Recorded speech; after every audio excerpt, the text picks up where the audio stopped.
Hello everyone and welcome to my review of the SRR-61 aka Intervention Sniper Rifle. In this video I'm going to be using the 40x scope and eventually switch over to using the 20x scope.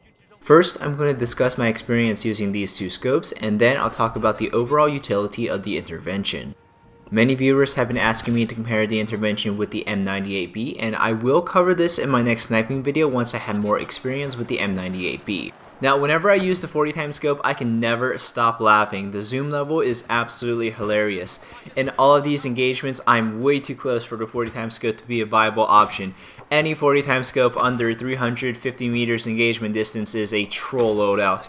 Even on large conquest maps, there's not many engagements that are exclusively advantageous to using the 40x scope.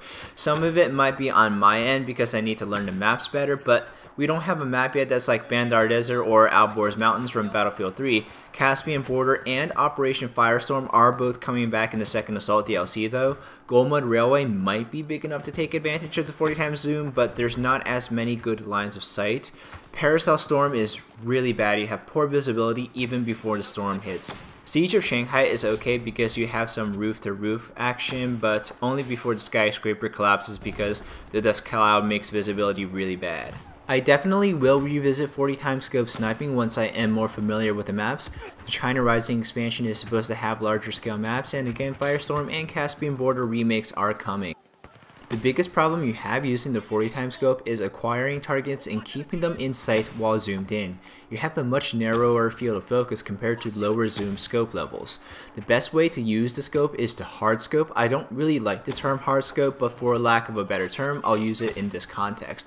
With an 8x scope, which is my preferred scope, I unscope a lot. I do this because you give off scope glint when you're zooming in with any optic over 4x, and you want to reduce the time you give off scope glint. When you frequently zoom out with a 40x scope, you run a high risk of losing your target when you zoom in again, so you want to stay zoomed in as long as possible. But when doing this, you expose yourself because you're giving off scope glint like a searchlight, which is why you need to position yourself at extreme ranges compared to the targets that you shoot at.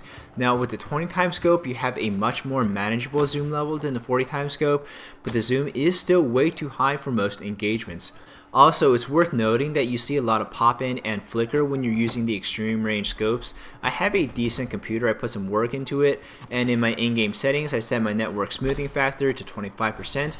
That could be some of the cause of the visual inconsistencies. I prefer a scope with a zoom level that gives you a balance of a clear view of the target, but not so much zoom that you lose awareness of what's going on the area of the map around the target. Because I saw less of the map around enemies with the 20x scope, I missed many opportunities for multi-kills, which would have been pretty easy with the 8x scope. I think I do well not because of the 20x scope, but I'm doing well in spite of the 20x scope. With the 8x scope, I feel you have the best level of zoom for engagements in domination or team deathmatch, or to be a productive team member in objective modes. To really contribute to your team in objective play, the 40x scope is not the best choice. Best use for the 40x scope is to position yourself in a remote area of the map, and at those ranges, even though you carry a good KD, you're not really helping maintain map control or taking objectives. To really get familiar with one particular sniper rifle, I recommend you use one scope exclusively. This helps you learn the muscle memory for quick adjustments, and you learn how much your bullet drops at each range. I don't recommend you zero your scope, even though the rangefinder makes it a lot easier. Battlefield is a type of game where you're expected to be responsible for not just one range and one line of sight. Learning to gauge bullet drop makes you much more productive than re-zeroing your scope at every different range. In quick response situations, it's also a possibility that you leave your scope zeroed at the wrong range and you keep missing shots and you have no idea why. The attributes of the Intervention make it very favorable to the long-range sniper role. It's tied for the lowest bullet drop acceleration value at 6.0 meters per second squared, so there's very little you have to do in terms of adjusting to aim above targets, which makes the gun easy to learn. It's tied for the best long-range damage model, with it reaching its minimum 59 damage at 150 meters. You have a one-shot kill headshot guaranteed at that range, and another benefit of delayed damage drop is more one-shot body shot kills on enemies that have taken damage. It does 75 damage at 80 meters, so you'll be able to kill an enemy if they've taken one bullet from an assault rifle. The 7-round magazine is exactly in the middle of the lowest and highest on the sniper rifles. At 620 meters per second, the bullet velocity is a minor inconvenience.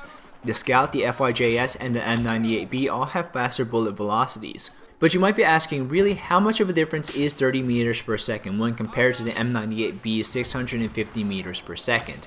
If we were under 100 meter engagements, there probably wouldn't be that much of a difference, but at long range, small differences are magnified even further and they have a larger impact.